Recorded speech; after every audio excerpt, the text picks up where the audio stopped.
Hello friends, कक्षा 9वीं के इस वीडियो में आप सभी का स्वागत है। आज हम प्रश्नावली 7.4 शुरू करने जा रहे हैं। इस प्रश्नावली में प्रश्न नंबर 1 जो है अधिकतर एग्जाम में पूछा जाता है और बाकी 2 और 3 भी IMP हैं। तो आप इस प्रश्नावली में 1, 2 और 3 ये तीनों प्रश्नों को अच्छी तरह से तैयार करेंगे।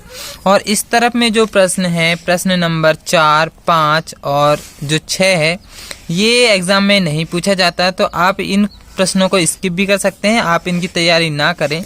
आप ये 3 क्वेश्चन की अच्छी तरह से तैयारी कर लें। तो इस वीडियो में अगर आप नए हैं तो चैनल को सब्सक्राइब कर लीजिए, साथ ही बेल आइकन को दबा दीजिए, जिससे हर नए वीडियो की नोटिफिकेशन आप तक पहुंच जाएगी। तो चलिए बिना किसी देरी के इस वीडियो को शुरू करते हैं।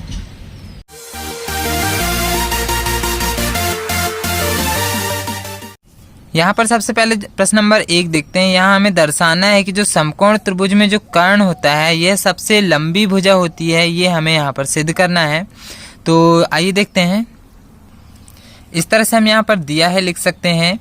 एक समकोण त्रिभुज ABC में कर्ण को हम BC मान लेते हैं और इसमें हमें सिद्ध क्या करना है कि जो कर्ण है वही सबसे लंबी भुजा है, ये हमें यहाँ पर सिद्ध करना है। तो यहाँ पर हम एक समकोण त्रिभुज बना लेते हैं जिसमें ये BC कर्ण हो जाएगा। और हमें पता है समकोण त्रिभुज में एक कोण 90 अंश का होता है, तो जो कर्ण होता है उसी के सामने का जो कोण होगा वही 90 अंश का होगा। तो यहाँ पर देख सकते हैं यदि कर्ण सबसे बड़ा है, ये हमें सिद्ध करना है, तो हमें पता होना चाहिए कि जो समकोण त्रिभुज होता है उसमें सबसे बड़ा कोण जो होता है 90 अंश का होता है, वही सबसे बड़ा कोण होता है। तो अब हम यहाँ पर उत्पत्ति स्टार्ट करेंगे। तो उत्पत्ति में हम यहाँ पर लिख लेते हैं समकोण त्रिभुज ABC में जो कोण 90 अंश का है वही सबसे बड़ा कोण होगा, ये हमें पता है। तो हम यहाँ पर लिख लेते हैं कोण A बराबर 90 अंश और जो है सबसे बड़ा है, ये हमें पता होना चाहिए। जो कोण A है इसको हमने A यहाँ नाम दिए हैं, ये जो 90 अंश का है यही सबसे बड़ा कोण होगा, ये हमें पता होना चाहिए। तो बस हम यहीं से ये सवाल स्टार्ट करेंगे। यदि कोण A सबसे बड़ा है तो ये कोण B से भी बड़ा होगा और कोण C से भी बड़ा होगा, क्योंकि ये सबसे बड़ा कोण है। तो हम यहाँ पर लिख सकते हैं कोण A बड़ा होगा कोण B से और कोण A बड़ा होगा कोण C से। ये हमें यहाँ से हम देख सकते हैं कि यदि कोण सबसे बड़ा A है, यानी कि कोण A जो है सबसे बड़ा है, इसका मतलब ये कोण B से भी बड़ा होगा, कोण C से भी बड़ा होगा। अब हम यहाँ पर सम्मुख भुजा देखेंगे। तो हम यहाँ पर लिख ले रहे हैं सम्मुख भुजा से। अब हम सम्मुख भुजा देख रहे हैं, तो यहाँ पर हम देख सकते हैं कोण A के सामने की भुजा क्या है। कोण A के सामने की भुजा यहाँ पर BC है, तो हम यहाँ पर लिख सकते हैं BC बड़ा होगा कोण B के सामने की भुजा देखेंगे, कोण B के सामने की भुजा हो जाएगी AC, तो ये हो जाएगा AC। और सेम ऐसे ही कोण A के सामने की भुजा BC बड़ा होगा कोण C से, कोण C के सामने की भुजा यहाँ पर देखेंगे AB यहाँ हो जाएगा। यहाँ पर हम देख सकते हैं जो BC भुजा है AC से भी बड़ी है और जो BC भुजा है AB से भी बड़ी है, दोनों भुजाओं से सबसे बड़ी भुजा आ रही है BC। तो हम यहाँ पर लिख सकते हैं कि अतः सबसे बड़ी भुजा जो है BC आ गई। और BC यहाँ पर क्या है, कर्ण है, तो यहाँ पर हम लिख सकते हैं कर्ण। तो देख सकते हैं कर्ण जो है सबसे बड़ी भुजा आ रही है और यही हमें सिद्ध करना था कि जो कर्ण है सबसे लंबी भुजा या सबसे बड़ी भुजा है। तो ये हमारा प्रमेय यहाँ पर सिद्ध हो चुका है। तो हम यहाँ पर एक लाइन और लिख सकते हैं कि समकोण त्रिभुज में कर्ण सबसे लंबी भुजा होती है। तो ये क्वेश्चन यहाँ पर हो चुका है। नेक्स्ट क्वेश्चन देखते हैं। प्रश्न नंबर 2 देखते हैं। यहाँ पर हमें एक त्रिभुज ABC दिया हुआ है इस तरह से, और इसमें AB और AC को P और Q तक आगे बढ़ाए हैं। अब यहाँ पे हमें बोल रहा है जो कोण PBC है, ये है PBC, ये वाला जो कोण है QCB, ये QCB से छोटा है। PBC यहाँ पे इस तरफ नोक बनी, मतलब ये वाला कोण छोटा हो जाएगा और ये वाला कोण बड़ा हो जाएगा। अब इसमें आप लोगों को एक चीज ध्यान रखना है कि जो कोण और छोटा बड़ा का जो निशान है वो थोड़ा अलग टाइप से बनाएंगे, दोनों सेम टाइप से नहीं दिखना चाहिए, नहीं तो इसमें गलती हो जाएगी। तो अब यहाँ पे हमें यहाँ दिया है कि जो B वाला जो कोण है PBC, ये वाले कोण से छोटा है, QCB से छोटा है, ये वाला कोण बड़ा है और ये वाला कोण छोटा है, ऐसा बोल रहा है। अब हमें सिद्ध करना है कि जो कोण भुजा जो है AC ये बड़ी है भुजा AB से, ये जो भुजा है AC ये बड़ी है ए बी भुजा से। ए बी भुजा छोटी होगी, ए सी भुजा बड़ी होगी, ये हमें इसमें सिद्ध करना है। तो आइए देखते हैं। तो इस तरह से हम यहाँ पर दिया है, लिख सकते हैं एक त्रिभुज एबीसी की भुजा ए बी व ए सी को पी व क्यू तक बढ़ाया गया है और इसमें कोण पीबीसी जो है छोटा है कोण क्यूसीबी से। यहाँ पर हमें सिद्ध करना है जो एसी भुजा है बड़ी है ए बी से, ए बी यहाँ पर छोटी है और एसी बड़ी है, ये हमें यहाँ पर सिद्ध करना है। इस तरह से यहाँ पर एक चित्र दिया हुआ है। अब मैं इसको एक तरीके से आपको बता रहा हूँ, जो हमें उत्पत्ति करेंगे जो दिया हुआ है उसी से हम यहाँ पर स्टार्ट करेंगे। तो यहाँ पर मैं उत्पत्ति डाल रहा हूँ। हमें यहाँ पर देख सकते हैं दिया है जो कोण पीबीसी है, कोण पीबीसी ये छोटा है कोण क्यूसीबी से, ठीक है, ये हमें यहाँ पर दिया हुआ है। तो अब हम इसको रफ में समझते हैं। यहाँ पर देख सकते हैं इस तरह से एक चित्र हमने बनाए हैं। यहाँ पर हम एक चीज हमें यहाँ प्रश्न में दिया हुआ है कि ये जो बी वाला कोण है ये छोटा है और ये वाला कोण यहाँ पे बड़ा है। हम इसको एक एग्जांपल से समझते हैं। मान के चलो ये वाला कोण 80 अंश का है, तो इस तरफ का कोण हम कैसे निकालेंगे, और इस तरफ ये वाले कोण को हम मान लेते हैं कि 100 का है। ये वाला कोण देख सकते हैं 80 का, ये वाला कोण 100 का है, तो मतलब ये छोटा दिख रहा है हमें और ये वाला बड़ा दिख रहा है। अब हम इस तरफ का कोण कैसे निकालेंगे, से सरल रेखा कोण है तो 180 अंश का कोण बनेगा। तो इस तरफ का कोण निकालने के लिए 180 में से ये 80 को यदि हम घटा देंगे तो यहाँ पर बचेगा 100 अंश का। ये वाला इस तरफ का कोण आ गया 100 का 180 से घटाने पर। सेम ऐसे ही इधर का कोण 100 का है, तो इस तरफ का कोण कैसे निकालेंगे, इसको भी 180 से हम इसको घटा देंगे, तो यहाँ पर घटाएंगे तो यहाँ बचेगा 80 का। देख सकते हैं अब इस बार इधर का कोण बड़ा हो गया और इधर का कोण छोटा हो गया। इसका मतलब यदि इधर का कोण छोटा है और इधर का कोण बड़ा है तो इस तरफ का कोण निकालने के लिए 180 से यदि हम घटा दें तो इधर का कोण बड़ा हो जाएगा और इधर का कोण छोटा हो जाएगा, उल्टा हो जाएगा। तो सेम हम इसी तरह से करेंगे यहाँ पर। अब यहाँ पर देख सकते हैं ये वाला जो कोण है ये कोण छोटा है और ये वाला कोण बड़ा है। तो अब हम इस तरफ का कोण निकालेंगे।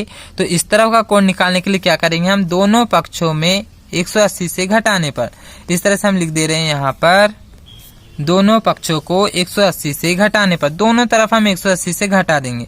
यानी कि इस तरफ में भी 180 से इसको घटाएंगे, 180 ऋण कोण पीबीसी छोटा हो जाएगा।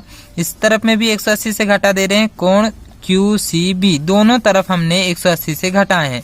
अब हम देखेंगे यदि ये वाले कोण पीबीसी को 180 से घटाएंगे तो इधर का कोण मिलेगा, तो ये वाले कोण का नाम हो जाएगा ए बी सी। इस तरह से यहाँ हो जाएगा कोण ए बी सी। और इस तरफ में यदि 180 से ये वाले कोण को घटाएंगे, ये वाले कोण को 180 से घटाएंगे तो इधर का कोण मिलेगा, तो ये कोण का नाम हो जाएगा ए सी बी, कोण ए सी बी। अब हमें एक चीज ध्यान रखना है, पहले ये वाला कोण छोटा था और ये वाला कोण बड़ा था, लेकिन हम इसको 180 से घटा रहे हैं, तब यहाँ का चिन्ह बदल जाएगा, ये वाला कोण बड़ा हो जाएगा और ये वाला कोण छोटा हो जाएगा। तो यहाँ का साइन हम बदल देंगे। तो आप देख सकते हैं कोण बी वाला ऊपर का ये वाला कोण बड़ा हो चुका है और ये वाला कोण छोटा हो गया है, जैसा कि अभी हमने एग्जाम्पल के थ्रू समझे थे। अब हम क्या करें, यहाँ पे इसके सम्मुख भुजा देख लेते हैं। तो सम्मुख भुजा देख रहे हैं तो ए बी सी के सामने की भुजा देखते हैं। जैसे ये है कोण बी ए बी सी, इसके सामने की भुजा देखेंगे ए सी भुजा आ रही है, कोण बी के सामने की भुजा ए सी, तो हम इसके नीचे रख देंगे, इसके नीचे रख दे रहे हैं हम ए सी, ये बड़ा है। अब ए सी बी, सी वाले के सामने की भुजा देखेंगे, ये है सी, इसके सामने की भुजा देखेंगे, ये है ए बी, तो हम यहाँ पर रख दे रहे हैं इसके सामने ए बी। देख सकते हैं यही हमें यहाँ पर सिद्ध करना था, ए सी बड़ा है ए बी से, तो ये हमारा यहाँ पर सिद्ध हो चुका है। तो ये क्वेश्चन यहाँ हो चुका है। नेक्स्ट क्वेश्चन देखते हैं। अब यहाँ पे जो प्रश्न नंबर 3 है, यहाँ पर हमें दिया हुआ है जो कोण बी है वह छोटा है कोण ए से और जो कोण सी है वो छोटा है कोण डी से, और हमें यहाँ पर सिद्ध करना है कि जो ए डी भुजा है ये छोटी है बी सी से। तो आइए देखते हैं। देख सकते हैं प्रश्न नंबर 3 में इस तरह से दिया हुआ है और हमें सिद्ध करना है जो AD है वो छोटा है BC से। इस तरह से हमें यहाँ पर एक चित्र दिया हुआ है, तो जो हमें दिया हुआ है हम उसी से स्टार्ट करेंगे। देख सकते हैं हमें दिया है कोण B छोटा है कोण A से, तो उत्पत्ति में हम इसी को पहले लिख लेते हैं। कोण B छोटा है कोण A से और कोण C छोटा है कोण D से। यहाँ पे छोटा है और कोण, इन दोनों का निशान थोड़ा सा अलग टाइप से बनाएंगे हम। या थोड़ा इसको बड़ा इसको छोटा इस टाइप से कर देंगे तो दोनों अलग टाइप से दिखना चाहिए। अब हमें यहाँ पर देखना है बस इसके सामने के भुजा यानी कि सम्मुख भुजा से, हम यहाँ लिख ले रहे हैं सम्मुख भुजा से। अब यहाँ पे कोण बी जो है, कोण बी के सामने की भुजा देख लेते हैं। जैसे ये है कोण बी के सामने की भुजा हो जाएगी ओ ए, तो यहाँ पर हम लिख ले रहे हैं ओ ए, छोटा होगा। अब कोण ए के सामने की भुजा देखेंगे, ये है कोण ए, इसके सामने की भुजा हो जाएगी ओ बी, ये इसको दे रहे हैं हम समीकरण 1। सेम ऐसे इस तरफ में भी करेंगे।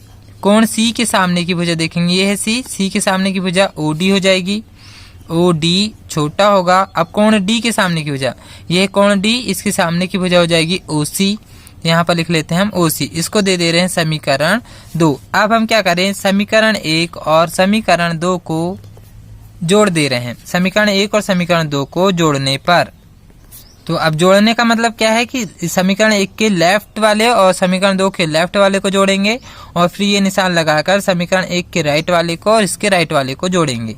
तो समीकरण 1 के लेफ्ट में देखेंगे ओ ए है, प्लस समीकरण 2 के लेफ्ट में देखेंगे ओ डी है, फिर ये निशान लगाना है। फिर समीकरण 1 के राइट में देखेंगे ओ बी है और प्लस अब इसके राइट में देखेंगे तो ओ सी है।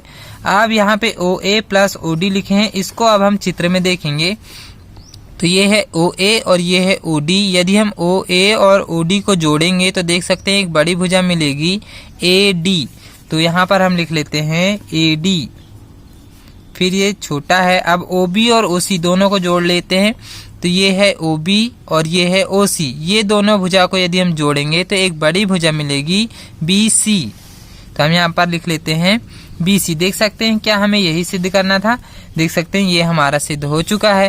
तो ये प्रमेय ये क्वेश्चन भी हमारा यहाँ पर सिद्ध हो चुका है। अब इसके आगे जो क्वेश्चन है तो क्वेश्चन नंबर 4, 5 और जो 6 है ये अधिकतर एग्जाम में नहीं आते हैं, तो आप लोग इसकी तैयारी ना करें और इधर से प्रश्न नंबर 1, 2, 3 इसकी तैयारी आप अच्छे से कर लें। और इसमें जो प्रश्नावली 7.5 है ये तो ऐच्छिक है, ये परीक्षा की दृष्टि से नहीं है, तो इसका मतलब हमारा ये अध्याय यहाँ पे समाप्त हो चुका है। तो अब हम इसके बाद अध्याय 8 शुरू करेंगे। तो इसका जो अगला वीडियो आएगा वो अध्याय 8 का बेसिक नॉलेज वाला वीडियो आएगा। तो अगर आप चैनल में नए हैं तो चैनल को सब्सक्राइब कर लीजिए, साथ ही बेल आइकन को दबा दीजिए इसी तरह की वीडियो को पाने के लिए। तो इस वीडियो को पूरा देखने के लिए आप सभी का धन्यवाद।